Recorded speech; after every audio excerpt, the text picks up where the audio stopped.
el peronismo se inventa a sí mismo, el peronismo es lo prediscursivo, esto es, instaura una serie de discursos nuevos y entonces la idea es que podamos entenderlo a partir de los discursos desde el propio peronismo, entonces a partir del peronismo, ¿no? No para traer nazifascismo, ese tipo de cansadas. El peronismo nos exige un esfuerzo de la atención, de la imaginación, de la interpretación, muy superior a la de cualquier otro fenómeno político-cultural de este país. No quiero caer con esto en la tontería de la virome, el colectivo del dulce de leche, esa originalidad, el peronismo como invento puramente de las pampas, inexplicable, y porque además al lado de eso hay un riesgo muy cercano, ¿no? Que a cada rato te lo disparan, te tiran el peronismo no se entiende, se siente, con lo cual termina siendo igual que el fútbol y Maradona, ¿no es cierto? No se entiende, no hay que racionalizarlo. No, todo se puede entender, si no estaríamos acá, digo, nos dedicaríamos a otra cosa. Eh, Ahora bien, para entenderlo hay que entender una masa muy compleja de textos, de prácticas, de recursos, etcétera, y hay que usar además buenos textos.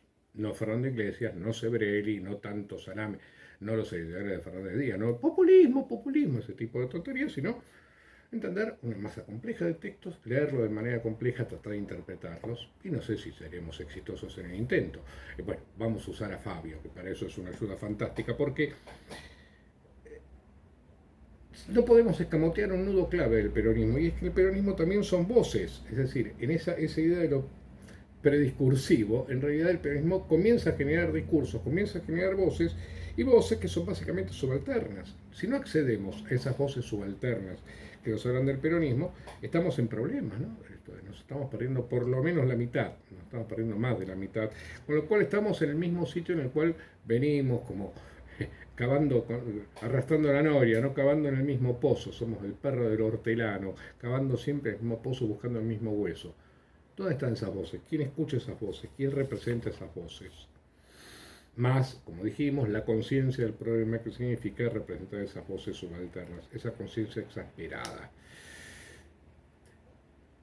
Pero ¿qué pasa? Las voces, esas voces subalternas que nos hablan del peronismo, que nos exigimos atender para poder entender el peronismo, son nuevamente prediscursivas, esto es, muchas veces no se manifiestan como voces o como textos oficiales y letrados, sino que, por ejemplo, anidan en el mundo de lo afectivo, la pasión, el desgarramiento, el amor, la ternura, el exceso, inclusive el sexo, inclusive el asco. Hay quien ha dicho que solamente podemos entender el peronismo entendiendo el antiperonismo, y el antiperonismo es antes que nada una sensación de asco. El asco frente a, por ejemplo, parafraseando Cortázar, los monstruos, es la metáfora del aluvión zoológico. El gorilismo no se encarna como una estructuración racional del lenguaje, sino como una estructuración instintiva del asco. El gorilismo es básicamente asco. Es decir, explicar y entender el peronismo también explicar y entender el gorilismo, ¿no es cierto? Y el gorilismo no es simplemente no ser peronista, no ser peronista, es un paso más allá de una estructura del sentimiento, parafraseando a Raymond Williams, organizada a través del el repudio, la distancia y nuevamente el asco. ¿Sí? Todo discurso gorila no es discurso intelectual, no es lo mismo los discursos no peronistas que intentan entender el peronismo. El discurso gorila es un discurso preintelectual, básicamente afectivo. Así como el peronismo se organiza en torno de la pasión y el afecto, el antiperonismo también se organiza en torno de la pasión y el afecto, encubierto detrás de discursos racionales que teóricamente niegan esa dimensión afectiva del asco. Quiero decir, tenemos que entender el peronismo también con la mediación de lo afectivo, del amor, de la ternura, hasta de la santidad. Nada mejor que, obviamente, Leonardo Fabio para entender eso. No he podido estar esta tarde con mis descamisados en la Plaza de Mayo de nuestras glorias. Pero no quiero que termine este día memorable sin hacerles llegar mi palabra de agradecimiento y de homenaje, uniendo así mi corazón de mujer argentina y peronista al corazón de mi pueblo, que hoy ha sabido probar una vez más la grandeza de su alma y el heroísmo de su corazón. El pueblo argentino tiene derecho a ser respetado y a ser defendido en su voluntad soberana, en sus derechos y en sus conquistas, porque es lo mejor de esta tierra. Yo les doy a todos las gracias en nombre de los humildes, de los descamisados, por quienes he dejado gustosa en mi camino, tirones de mi salud, pero no de mi bandera. Y les pido con toda la fuerza de mi alma que sigan siendo felices con Perón hasta la muerte.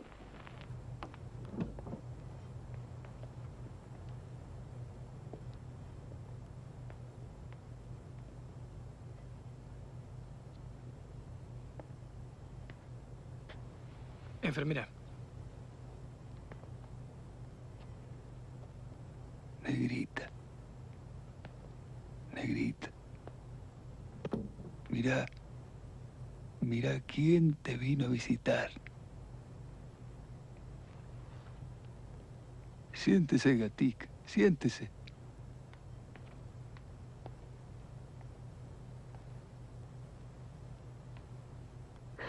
¿Cómo le va, señora?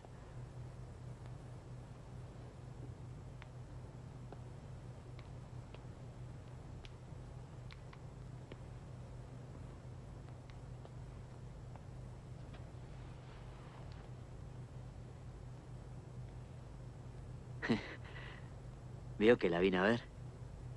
Sí.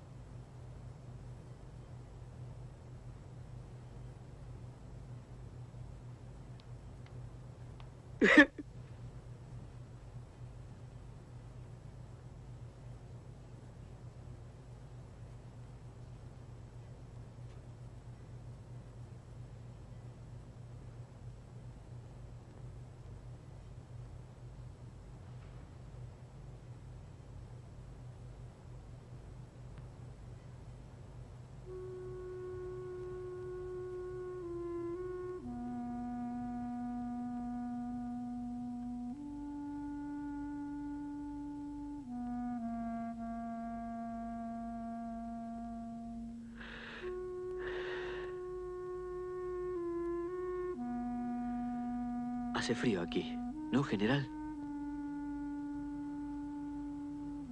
Yo espero estar pronto en la lucha con ustedes, como todos los días de estos años felices de esta nueva Argentina de Perón. Y por eso les pido que rueguen a Dios para que me devuelva la salud que he perdido, no para mí, sino para Perón y para ustedes, para los descansados. A todos les dejo un gran abrazo de mi corazón, para que no hay otra cosa en el mundo que es el amor de Perón y de mi pueblo.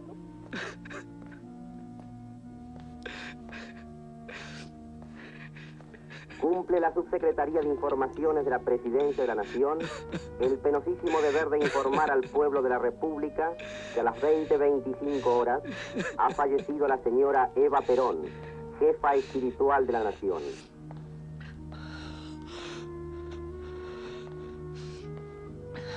No hay golpe. Y ahora sí, una terrible derecha de Gatica.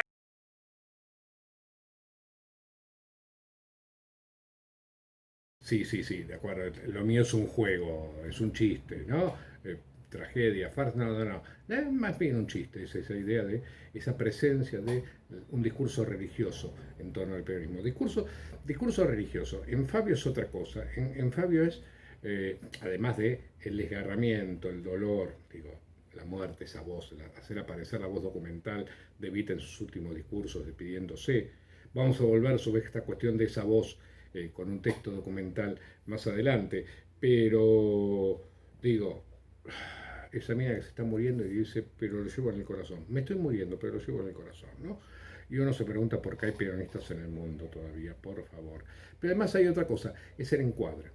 Fíjense, el trabajo sobre la cara de Gatica, el trabajo sobre el gesto de Perón que reprime el sollozo de Gatica, y ese trabajo fenomenal, ese encuadre lateral en el cual la figura de Perón aparece aureoleada, ¿no? Aparece ese halo que significa, que remite obviamente a una metáfora casi lexicalizada a la santidad, Santa Evita que se está muriendo.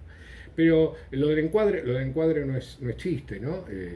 Fabio siempre dice, hay un famoso testimonio, una larga entrevista en la que dice: el encuadre es un tema moral.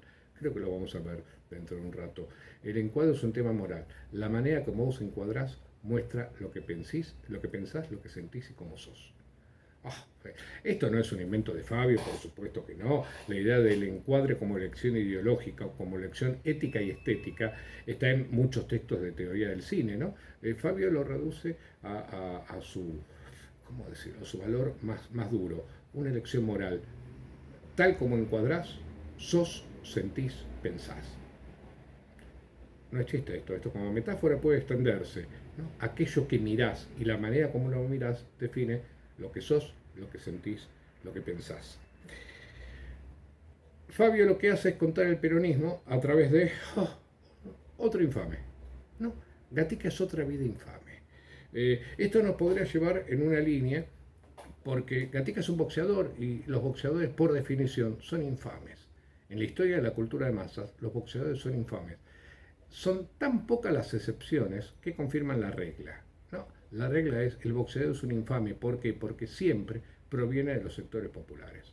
Y de ser posible, de los sectores más populares dentro de los sectores populares. Viene la miseria más absoluta, que es la única posibilidad por la que vos te subís a un ring a que te lleguen la cara de dedos, es que vengas de la miseria más absoluta, ¿no? Acá la determinación es causal y casi no admite refutación, o al menos la historia de la cultura de masas nos ha enseñado eso. Las biografías de boxeadores son biografías de infames. Y entonces, ¿qué mejor que Gatica, ¿no? Aquel que es tan contemporáneo al peronismo que parece absolutamente tramada su vida con la del peronismo. Gatica lo narra de esa manera, ¿no es cierto?, superponiendo la carrera de Gatica con el ascenso, gloria y caída del peronismo, caída que coincide con la caída de Gatica. Esto nos podría llevar también en otra dirección, que es la dirección de Monzón, ¿no? Comparar la narrativa sobre el infame Gatica, la narrativa sobre el infame Monzón, que fue objeto de una excelente docuserie, otra biopic, muy bien narrada, muy buena. Lo que pasa es que, claro, lo que Gatica es un hijo de puta, y es un machista, y es un castigador, y es un traidor, y es un putañero, etcétera, pero no mató a su mujer, ¿no? Y ahí el crimen de Monzón, en cambio, implica a una recolocación de esa narrativa, en tanto que su infamia lo conduce al femicidio. Y eso es un pecado que no puede discutirse, que no puede perdonarse. En Gatica, por suerte, digamos, su violencia lo deja un paso atrás del femicidio. Pero Gatica es peronismo. Claramente en la película aparece esa posibilidad metafórica. Gatica como el peronismo. ¿Por qué? Porque Gatica es sangre. La narración de las peleas de Gatica en Fabio son eminentemente sanguinolientas, ¿no es cierto? Están organizadas en torno de la sangre que brota de su rostro y de su cuerpo. Y Gatica, como el peronismo, es también mentira, traiciones, contradicciones, sexo, baile, fiesta. Uno podría decir en esto, ¿no? En la idea de sexo, baile y fiesta, esa posibilidad excesiva del peronismo, esa posibilidad irreverente del peronismo, sobre la que volvemos apenas en segundos, posibilidad del exceso que está acompañada, como corresponde, por necesidad dialéctica, está acompañada del peronismo por la represión de ese exceso, ¿no? Esto es, el peronismo es el 17 de octubre desbordando las calles y es Perón a la noche diciendo: y ahora se vuelven a su casa, ahora no van a tomar el Jockey Club o el colegio militar, no, ahora muchachos se vuelven a casa. Es decir, hay exceso y hay represión de ese exceso, hay desborde y hay disciplinamiento de ese desborde. Eso es también el peronismo. Esa represión, ese disciplinamiento no está en Gatica. Es decir, Gatica es todo el peronismo, como dijimos antes, la sangre, la mentira, la traición, la contradicción, el sexo, el baile, la fiesta, la irreverencia, pero no está la represión de ese exceso ni la represión de esa irreverencia. Porque claro, es el peronismo según Fabio, ¿no es cierto? Veamos lo de la irreverencia. Quedémonos con lo de la irreverencia en esta escena magistral de la película.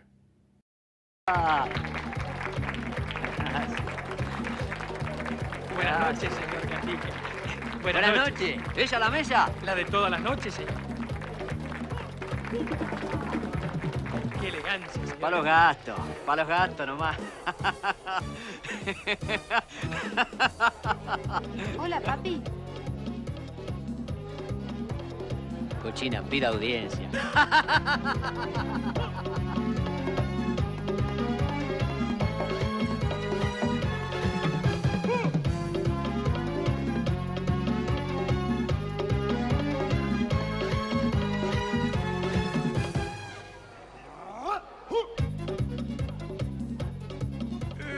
¿Qué pinta que tenés, mono? Parecés Gardel, che.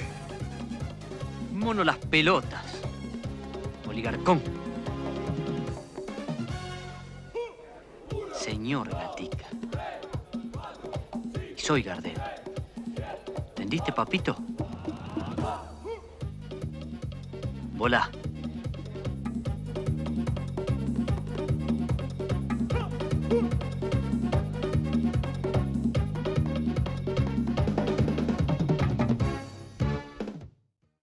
Tres señales sobre esta escena deslumbrante. La primera, la música.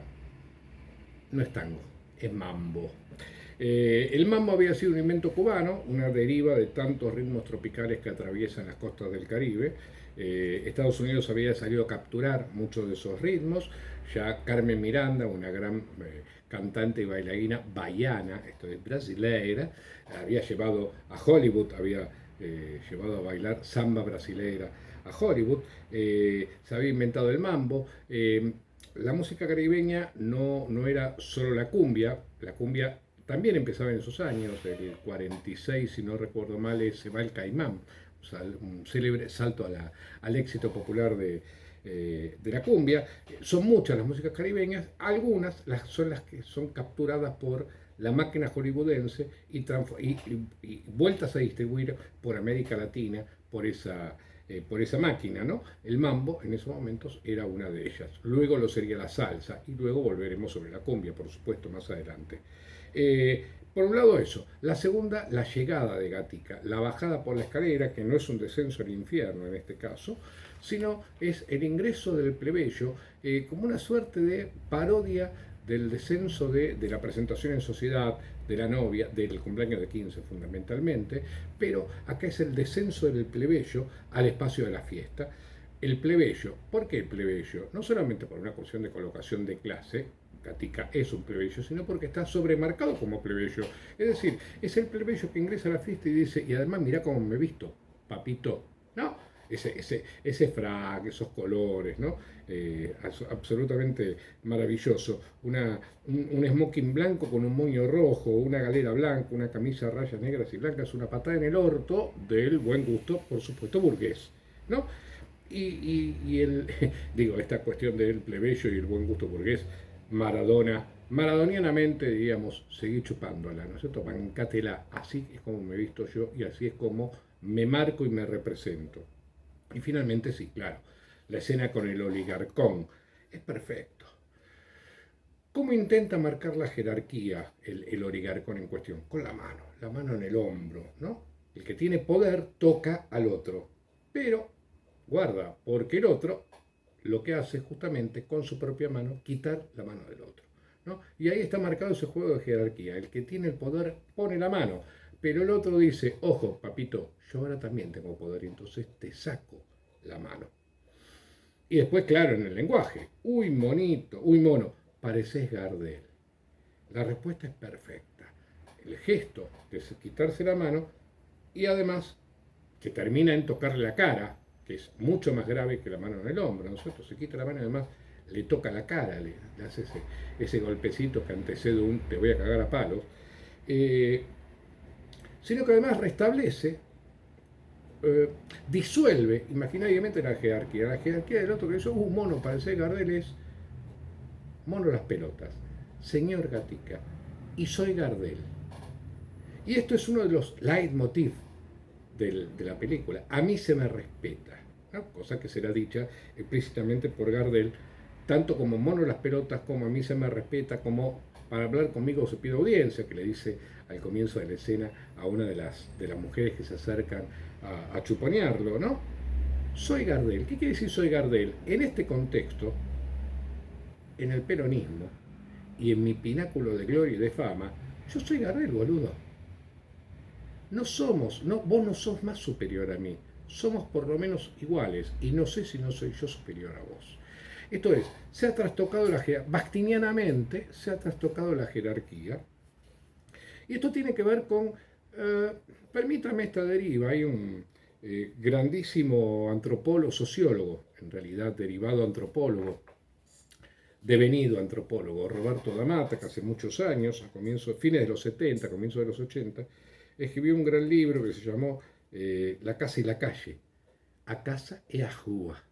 Y allí dice, tratando de explicar lo que él llama el dilema brasileño, ahí dice que lo que explica la jerarquía brasileña, la presunta democracia, la democracia ficticia brasileña. ¿Por qué ficticia? Porque se propone como democracia, pero en realidad sigue siendo virulentamente racista y expulsiva de los negros y de los indios. Es decir, un país profundamente racista, discriminador y jerárquico que se esconde detrás de una fachada democrática. Esa fachada se devela, dice D'Amata, con la frase, ¿usted sabe con quién está hablando? ¿Usted sabe con quién está hablando? Bueno, Ahora, ¿qué ocurre? Años después, Guillermo O'Donnell, conocido como el papá de María O'Donnell, pero antes que eso, María O'Donnell fue la hija de Guillermo O'Donnell, uno de los más grandes politólogos argentinos, dice que la gran diferencia entre Argentina y Brasil es que a la frase ¿usted sabe con quién está hablando? En la Argentina se le responde ¿y a mí qué carajo me importa? Esa es la escena fabiana en Gatica. El oligarcón intenta plantear esa jerarquía y la respuesta es no, me importa un bledo esa jerarquía. ¿Vos quién sos? Yo soy Gardel. La secuencia es, insisto, perfecta, porque, insisto, se intenta, ¿cuántas veces dije insisto? Insisto, ¿cuántas veces dije insisto? Se intenta reponer la jerarquía, se intenta marcar la jerarquía con el juego de la mano y el lenguaje, y el juego de manos y el lenguaje disuelve esa jerarquía, o al menos la discute, ¿no es cierto? O al menos pone en duda si esa jerarquía aún se mantiene.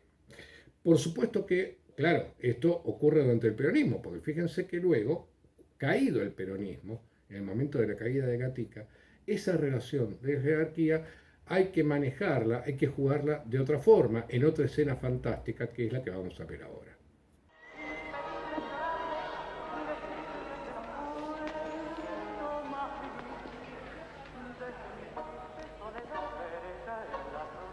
Buenas noches, José. Buenas noches, Gatica. Buenas noches, buen provecho.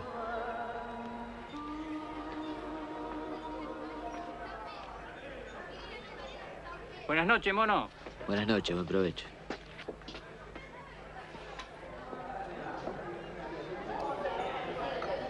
Buenas noches, señor. ¿Qué tal, campeón? Buenas noches, buen provecho.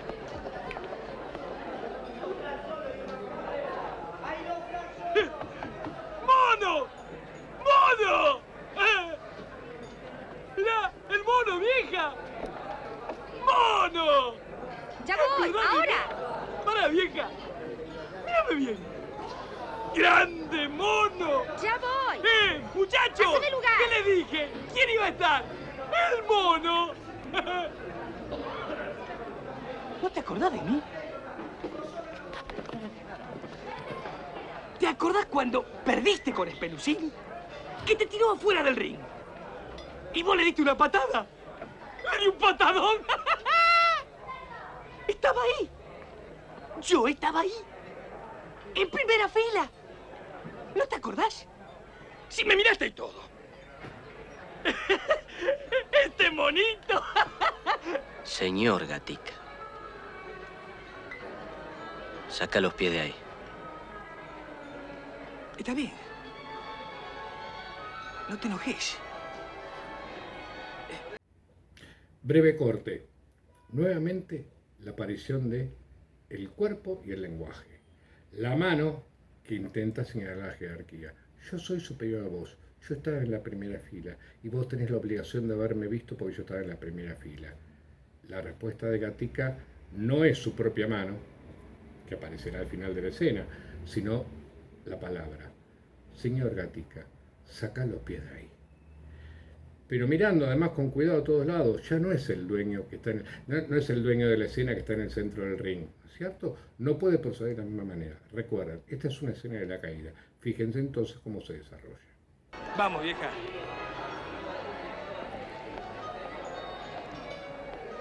¿Qué pasó, viejo? Él dice que no se acuerda, pero sí se acuerda. Lo que pasa es que está medio curda.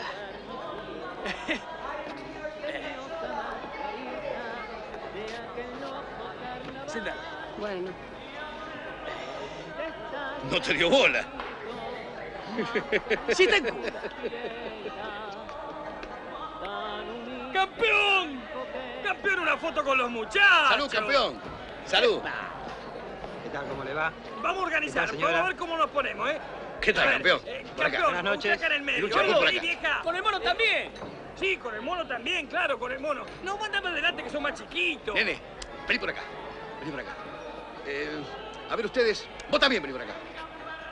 Ustedes quédense ahí, quédense ahí. ¡Mono! Todo el mundo sentado, ¿eh? ¡Mono! Está bien, ¡Mono! yo lo llamo. José, anda. José, Andá, vení, sentate. por favor. Sí, papito. Vení. ¿Ustedes saben cómo se daban estos dos? ¡Era bárbaro! ¡Mono! ¿Cómo no te acordás de mí? Él dice que no se acuerda, pero sí se acuerda, seguro. Vení para la foto. Cuidado con la patrona, es mía. ¡Grande! Monito, ¿en serio no te acordás de mí? Perdóname, papito. ¿Sabe qué pasa? Me he cogido tanto boludo en la vida. No me puedo acordar de todos. Me dijo puto. ¿Lo escucharon? Sí, todo lo vimos. Puto y boludo. Me dijo puto delante de mi señora. Está todo bien, Pará, tranquilo. Raúl, pará. Tranquilizate. ¡Déjenme que lo mato! Esperá, viejo. ¡Con razón le Pará, sacar ¿qué el haces? portero, mono hijo de puta!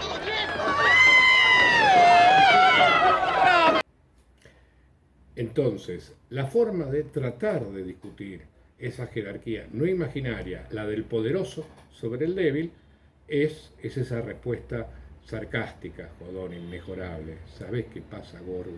Me he cogido a tanto boludo que no me puedo acordar de todo. Maravilloso, porque entonces lo ofende duramente. Me dijo puto y boludo. Maravilloso. Y entonces ahí sí, cuando el gordo intenta responder y profiere el mono hijo de puta, ahí sí, viene el castigo, pero también la huida, porque ya no puede, como dijimos, plantarse en el centro del ring, como no puede plantarse en el centro de la escena.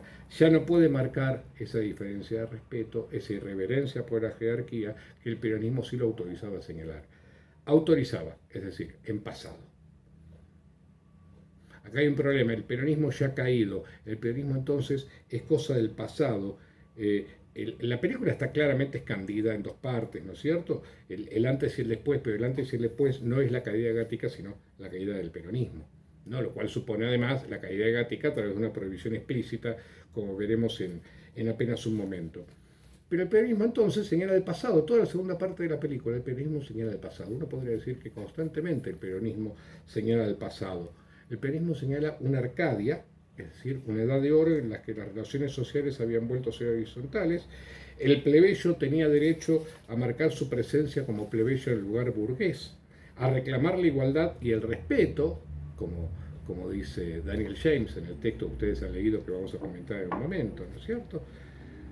Dice James en ese texto, dice, bueno, y hábleme de cómo era la vida antes de Perón. Nos cagaba, antes de Perón nos cagaba, nos humillaban, nos reprimían, etc. Y con Perón, con Perón éramos todos machos, le dice el obrero informante a James, ¿no? éramos todos machos, con Perón éramos todos machos. Pero guarda, la frase también está construida en pasado, porque James también interroga después de la caída del primer peronismo, para no hablar de esta idea de el poder como masculinidad, sobre la cual en algún momento volveremos. ¿Cómo se estructura esa idea de edad de oro peronista, esa idea de Arcadia peronista, esa idea de los días más felices fueron peronistas? Una muy fuerte es esta idea del respeto. Sacá las patas de ahí, sacame la mano de encima, monito las pelotas, a mí se me respeta, para hablar conmigo pide audiencia. ¿No? Esto la película lo sintetiza de un modo perfecto. Esa dimensión del respeto que remite al respeto que estructura la relación democrática. Respeto significa relación democrática, esa es la clave del respeto. Igualación democrática imaginaria, no sé si imaginaria, posiblemente imaginaria, pero efectiva, ¿no es cierto? Entonces, produce prácticas, permite un gatica que avance, que se saque la mano, a ligar con monito las pelotas y andá, papito, porque si no te cago a palos, ¿no es cierto? Ahora, en cambio, esto ha quedado atrás, esto ha quedado como zona del pasado, como una imaginación en el pasado, que deja en el pasado también toda dimensión de lo material, del peronismo, ¿no? Que acá en la película no se ve tanto. Está la casa de Gatica, está ese Gatica que reparte juguetes a chicos de una escuela para chicos discapacitados o con capacidades diferentes, ¿no es cierto? Y ahí está esa idea de lo blanco, lo nuevo, lo bueno, lo perfecto, más el regalo, la sidra, el pan dulce, la bicicleta, la máquina de coser, ¿no? Esto es, también hay una materialidad, no vamos a decir que el peronismo son puras transformaciones imaginarias. El peronismo también significa dimensiones de lo material. Por ejemplo, dimensión tan indiscutible como la distribución del ingreso, ¿no? A ver, sí, el famoso 50-50, 50% para el capital, 50% para el salario, que invoca el peronismo de que el peronismo es peronismo, ¿no? Y además siempre lo invoca en pasado. Deberíamos volver a esa época arcádica en la cual el 50% se llevaba el capital, el 50% se lo llevaba el trabajo. Bien, pero además la cuestión de la fiesta. Sobre esto todavía no reparamos tanto. Hicimos en la relación esa Celina que encuentra las llaves del cielo en el golpe del baile. Pero la cuestión de la fiesta, que es muy reiterada inclusive como término negativo. Han escuchado todos los 4 años del macrismo, se la pasó eso, se acabó la fiesta, hay que pagar la fiesta. Y uno se preguntaba, ¿de qué fiesta era? Porque no me invitaron, ¿no? Pero esa idea del peronismo como fiesta, basada en la idea de un usufructo de los bienes del Estado, de los ingresos del Estado distribuidos graciosamente entre las clases populares, lo cual, la verdad, no veo cuál es el problema. Pero este imaginario festivo también está sobre cierta imagen del peronismo como básicamente fiesta popular, como goce popular, ¿no? Como disfrute, como dijimos, exceso. Vuelvan sobre el siga el baile, ¿se acuerdan? Siga el baile que quisimos poner pero que nos censuró YouTube. No, la idea del peronismo como baile, como fiesta, como el mundo en movimiento, ¿no? Sigue el baile al compás del tamboril. Y entonces el peronismo implica eso en términos excesivos, es decir, fiesta, dilapidación de recursos, leído negativamente, pero también sexualidad, algo así como que el peronismo es, permítame el exceso, sexo, droga y rock and roll antes de que se inventara el sexo, droga y rock and roll. Y esto lo podemos ver en otro ejemplo contemporáneo al peronismo, no fabiano, aunque Fabio hubiera estado encantado de filmar este tipo. Veámoslo.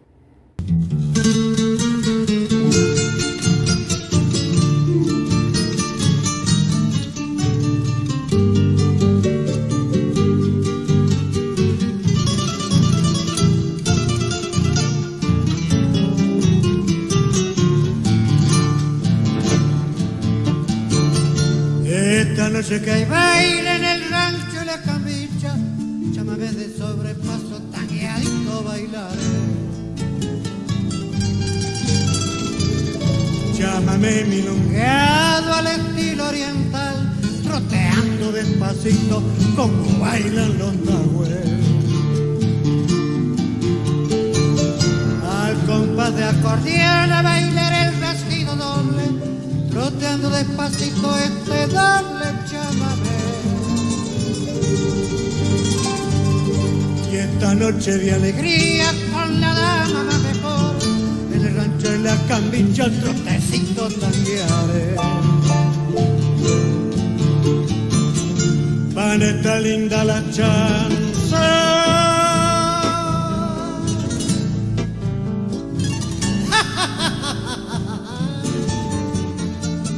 le hablaré lindo a la guarina para hacerle suspirar. Arriba, arriba este rancho.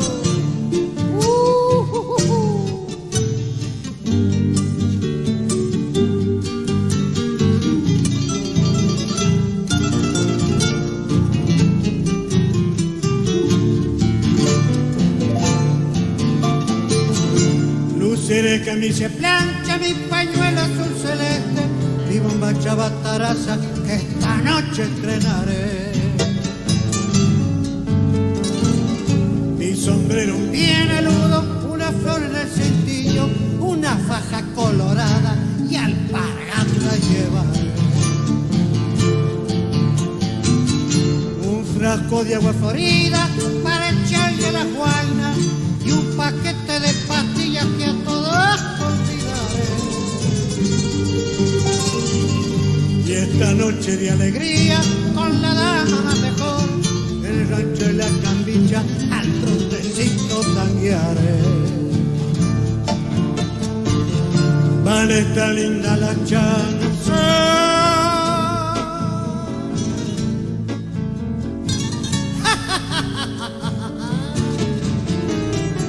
le hablaré lindo a la boca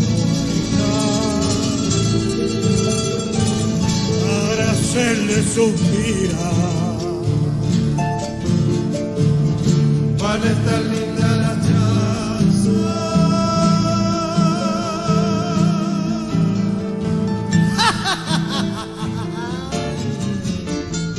le hablaré lindo a la buena para hacerle suspirar. Para hacerle suspirar.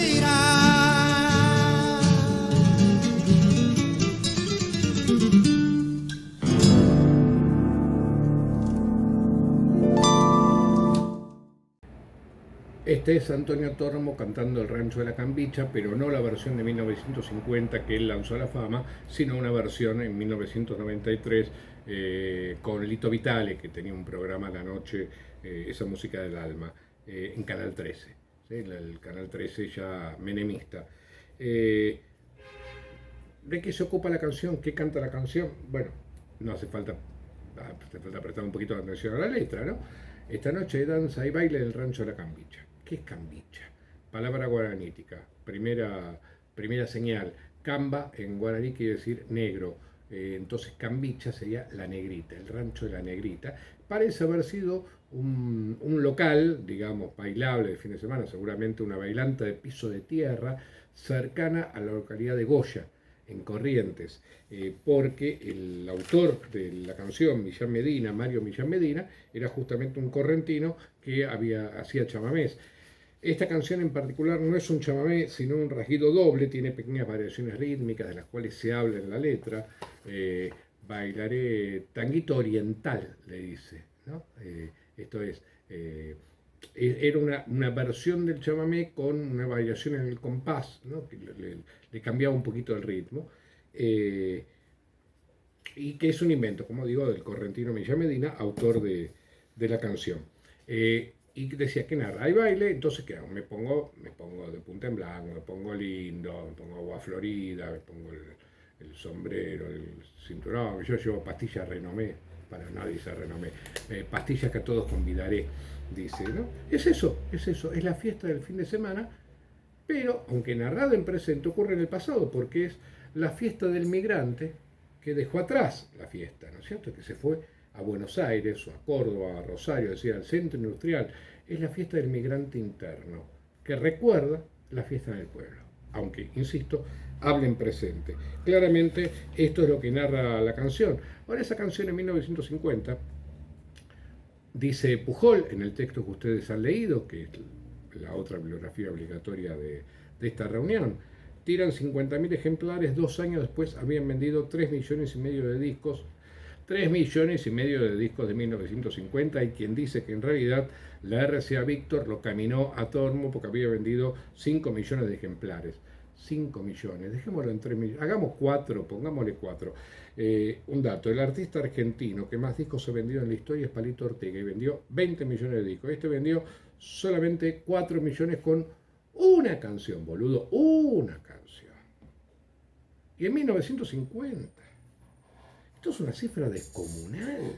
El éxito más grande de la historia de la discografía argentina es El Rancho de la Cambicha. Esa es la banda de sonido del peronismo. No es un tango, no es la marcha, que forma parte sin duda de la banda de sonido, ¿no es cierto? Pero El Rancho de la Cambicha es la gran banda de sonido del peronismo, la gran canción del peronismo, que vuelvo a insistir, esto narra la fiesta popular y además la fiesta, insisto, del migrante interno, que es el gran actor popular de esos años. Antonio Tormo no era un improvisado que salta a la fama con El Rancho de la Cambicha. Había formado parte de los primeros grupos que popularizan el folclore, que lo vuelven cultura de masas, cosa de la que ya hablamos. Habíamos hablado de Atahualpa Yupanqui, habíamos nombrado a Buenaventura Luna. Bueno, Buenaventura Luna justamente es el que forma el grupo Los Cantores de Huachipampa, un grupo de cuyanos, de sanjuaninos, y Tormo era sanjuanino justamente, era un sanjuanino que había integrado Los Cantores de Huachipampa, luego se separa de Buenaventura Luna, inicia su carrera solista y ya para el momento del peronismo un cantante enormemente popular conocido como el cantor de las cosas nuestras, cosa que luego fue deformada por la versión gorila como el cantor de los cabecitas negras. A consecuencia de eso se los indicó como cantor oficial del peronismo y lo prohibieron. La Revolución Libertadora lo prohibió. El pobre tipo la pasó muy mal realmente después de la caída de Perón por culpa de la prohibición de la Libertadora, que, insisto, lo habían asimilado al peronismo, ¿no? Así que tendríamos el tirano de puesto, sería Perón, el boxeador prófugo, que sería Gatica, el cantor de puesto, que es Antonio Tormo, y Marechal decía que él era el poeta de puesto, ¿no? Leopoldo Marechal, supongo que habrán oído alguna vez hablar de él. Bueno, lo cierto es que también tenemos los basquetbolistas de puesto. Saben que el equipo argentino de básquet que gana el Campeonato Mundial de 1950 se lo prohibió íntegro, no podían volver a jugar, acusados de peronistas justamente. En ese momento a los cabecitas, la voz gorila, les decía los 20 y 20. Eran 20 mangos para una porción de pizza y 20 mangos para poner en la fonola las canciones de Antonio Tormo. ¿Sí? Antonio Tormo, en ese momento, como dije, cantor muy popular y muy famoso. La RCA Victor le dice, ¿por qué no innova un poco en el repertorio? Tormo se pone a revisar partituras y ahí encuentra esta partitura de Mario Millán Medina, correntino, litoraleño, que más que nada hacía chamamés, lo cual implica una mezcla fantástica, porque el gran éxito popular en toda la Argentina es una canción de un correntino que hace chamamés, pero que no es un chamamé con palabras en guaraní cantada por un cuyano. ¿Se entendió la mezcla? La repito, el gran éxito popular, el gran éxito discográfico de la historia de Argentina es la canción de un correntino que hace chamamé, pero que no es un chamamé, sino que inventa un rasguido doble, con palabras en guaraní cantadas por un sanjuanino. Y eso es éxito folclórico en toda la Argentina. Eso demuestra muchas cosas, demuestra que el folclore no es nacional, en realidad es regional. ¿Sí? No existe el folclore nacional, lo que hay son folclores regionales. El chamamé es uno de ellos y es justamente el folclore más discriminado, menos valorizado. ¿Por qué? Porque se basa en el baile y se basa en el baile agarradito, ¿sí? Para que al troteacito tanguearé, como dice, trotecito tanguearé, como dice Antonio Tormo. Digo,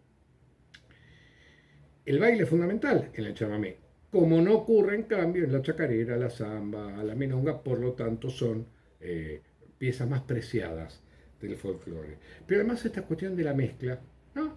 El de lo correntino, del guaraní, del sanjuanino, de la RCA Víctor, esto es un quilombo, al que elegantemente, siguiendo los preceptos de Néstor García Conclini, llamaremos hibridación. La hibridación claramente no es un producto de los tiempos postmodernos, de los 80 y los 90 en adelante, sino que es muy viejo en el tiempo. Toda la industria cultural, desde finales del siglo XIX, en la Argentina, con mucho peso a partir del comienzo del siglo XX, se basa en la hibridación de todos estos elementos. Pero insisto, ¿qué tiene que ver esto con el peronismo? La fiesta, loco, el baile, la fiesta, el goce popular. Eso es lo que canta El Rancho de la Cambicha, una canción enormemente peronista, sin nombrar a Perón. Fíjense lo que dice Pujol al final de ese hermoso textito sobre El Rancho de la Cambicha. Hablando de identidad, no puedo cerrar este comentario sin recordar algo más del ambiente que hizo de esta canción una verdadera bandera de clase. En su historia del peronismo, Félix Luna recuerda cuán popular era Tormo en 1950 y los años siguientes. A los provincianos en Buenos Aires se los llamaba por entonces, supongo que de modo peyorativo, 20 y 20. Disponían de 20 centavos para una porción de pizza y otros 20 para hacer andar los tocadiscos públicos, las fonolas, dije, con El Rancho de la Cambicha. Burlas o descréditos al margen, la audiencia de Tormo, que también tarareaba Mis Harapos, canción de Linchera, Merceditas, sentía por un momento que la felicidad no les era totalmente ajena.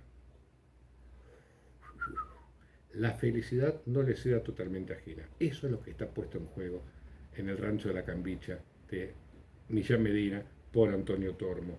Esa es la clave. A ver, ¿qué es el peronismo? Una dimensión de lo afectivo, una dimensión de lo material. Hay una dimensión de lo material que tiene que ver con la distribución de ingresos, la construcción del edificio, la casa, el hospital, el regalo, la máquina de coser, la pelota de fútbol, el pan dulce, la sidra, el juguete, ¿no es cierto? Y también una dimensión de lo afectivo, una dimensión de lo sentimental, la dimensión de la fiesta, la dimensión del baile y una felicidad que no es ajena. Una dimensión del goce, una dimensión del respeto de una jerarquía que se ha transformado, que se ha vuelto más democrática. Ahí tenemos esas dos dimensiones, lo material y lo afectivo. Lo afectivo implica cuestiones tan groseras, tan gruesas, como el placer, como el goce, como el respeto, como la violación de la jerarquía. Nada más y nada menos. Es decir, una dimensión duramente material y una dimensión, además, profundamente afectiva. Perdone, profe, mire, la verdad, usted es un genio. Yo sigo atentamente sus clases y estoy fascinado, maravilloso. Son las mejores clases que he tenido en mi vida. Pero ¿cómo puede hacer para decir tanta boludeces juntas? Digo, yo seguí atentamente las dos clases estas, ¿vio? Y la anterior, en el minuto 6, usted dice que Bestiario es el primer libro de cuentos de Borges. Y hasta donde yo sé, es de Cortázar. Mire, vea, qué sé yo. Y en esta que está ahora, que acaba de terminar, usted dice que la frase "a mí se me respeta" será dicha por Gardel. Digo, me parece que fue Gatica. Digo, no sé si lo sigo atentamente, ¿no? Digo eso, ¿por qué no corta un poquitito eso de darle al alcohol durante todo el día? Ya está grande para eso, ¿no? ¿En serio dije todo eso? Condiciones objetivas de producción, mi estimado, ¿qué le vamos a hacer? Pero bueno, es bueno que usted se haya dado cuenta. ¿Sabe qué? Mejor hagamos una pausa.